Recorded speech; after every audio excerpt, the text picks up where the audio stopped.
Good morning students. हम अपना हिंदी व्याकरण में 3rd चैप्टर पढ़ रहे थे, शब्द विचार। जो आगे देखिए, हम शब्द विचार में क्या पढ़ रहे थे,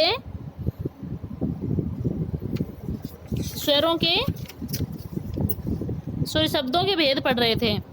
क्या पढ़ रहे थे? शब्दों के भेद। शब्दों के कितने भेद बताए थे?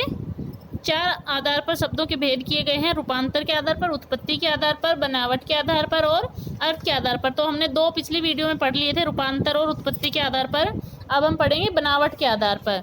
तो बनावट के आधार पर देखिए बच्चों, बनावट या रचना के आधार पर शब्दों के 3 भेद किए जाते हैं।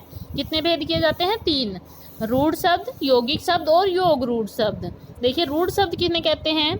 ये वो शब्द हैं जो प्राचीन काल से एक विशेष अर्थ में प्रयोग होते आ रहे हैं। ये न तो किसी अन्य शब्द अथवा शब्दांश से मिलकर बने हैं और न ही इनके टुकड़े किए जा सकते हैं। अगर हम इनके अलग अलग टुकड़े कर देते हैं तो उन टुकड़ों का कोई अर्थ, उन खंडों का कोई अर्थ नहीं निकलता है। जैसे यहाँ पे उदाहरण दे रखा है, घोड़ा, कमल, देश, हाथ आदि। तो यहाँ पे अगर हम घोड़ा शब्द है, इसका अगर टुकड़े कर देंगे, घो अलग कर देंगे, डा अलग कर देंगे, तो इसमें इन सब खंडों का कोई अर्थ नहीं निकलता है, इसलिए ये रूढ़ शब्द कहलाते हैं। यौगिक शब्द देखिए, यौगिक, योग यानी होता है जोड़ना। इस प्रकार यौगिक शब्द वे शब्द हैं जो एक से अधिक शब्दों को जोड़कर बनते हैं। इन शब्दों के खंड करने पर उन खंडों का निश्चित अर्थ होता है। जैसे दूध वाला, दूध का अर्थ होता है, ठीक है, दूध वाला बन गया। फूल प्लस दान, दोनों सार्थक शब्द हैं, दोनों को मिलकर बन गया फूलदान। मुख्य प्लस मंत्री, मुख्य मंत्री, ठीक है। दोनों तरफ के जो टुकड़े किए हैं उन शब्दों का सार्थक अर्थ निकल रहा है, इसलिए ये यौगिक शब्द बन गए। योग यानी जोड़कर, 2 शब्दों को जोड़कर बनते हैं। योग रूढ़ देखिए, ये वे शब्द हैं जो एक से अधिक शब्दों को जोड़कर बनते हैं, परंतु इनका अर्थ सामान्य अर्थ को छोड़कर एक विशेष अर्थ प्रकट करता है। यह अर्थ उन दोनों शब्दों के अर्थ के बजाय एक तीसरा अर्थ होता है। जैसे यहाँ पे दे रखा है नीलकंठ, नील यानी नीला, कंठ यानी कंठ, तो नीलकंठ बन गया। तो नीलकंठ का क्या अर्थ होता है? यहाँ पे नीलकंठ शिव होता है, ठीक है। तो ये तीसरा ही अर्थ निकल रहा है। नीला है गला जिसका, यानी कि शिव। चारपाई, 4 हैं पाए जिसके, यानी खाट, ठीक है। जैसे हो गया पीताम्बर, पीला है अंबर जिसका, ठीक है। जैसे महान है वीर जो, 10 हैं सिर जिसके, जैसे रावण।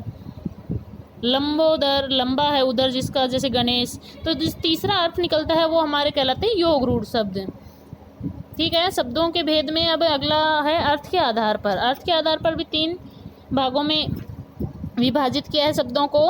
कौन कौन से हैं? समानार्थी, विलोमार्थी और अनेकार्थी।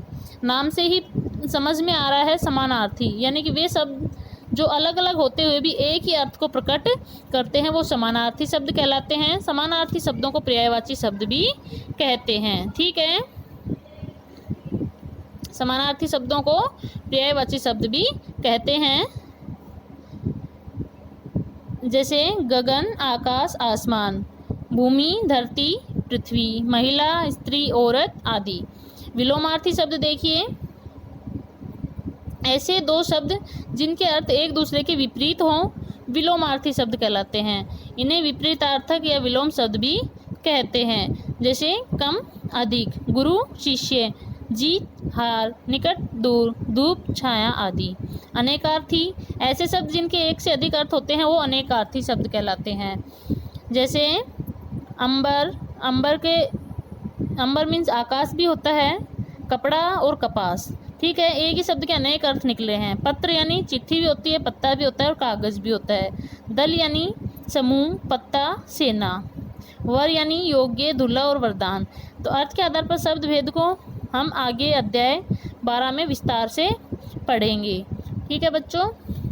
आज के लिए अब आपका ये चैप्टर शब्द विचार है वो समाप्त हो गया है। इसके क्वेश्चन आंसर मैं आपको सेंड कर दूंगी, वो आपको अपनी कॉपी में करने हैं। फेयर कॉपी में अगर आपने अभी भी होमवर्क करना शुरू नहीं किया है तो बच्चों होमवर्क करना शुरू कर दें। धन्यवाद बच्चों।